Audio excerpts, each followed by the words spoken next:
அனைவருக்கும் வணக்கம். புது மதுரை அப்படிங்கிற ஒரு கான்செப்டில் கடந்த 2 மாதமாக அவனியாபுரம், வில்லாபுரம் மற்றும் சுற்றுப்பகுதிகளை நம்ம க்ளீன் பண்ணுறதுக்கு இந்த ஒளிரும் புது மதுரை அப்படிங்கிற ப்ராஜெக்ட்டுக்கு கீழே நம்ம இனிஷியேட்டிவ் எடுத்திருக்கிறோம்.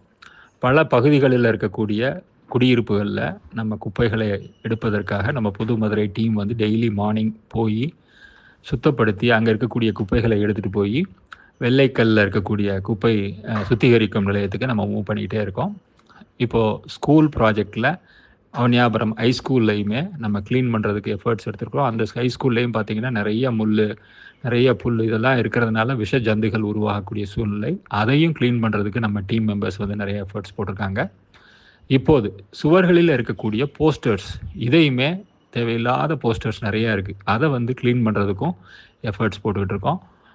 மதுரையை புது மதுரையாகவும் ஒளிரும் புது மதுரையாகவும் மாற்றுவதற்கு எங்களுடைய முயற்சியில் அனைவரும் உதவி செய்யும்படி கேட்டுக்கொள்கிறேன். நன்றி.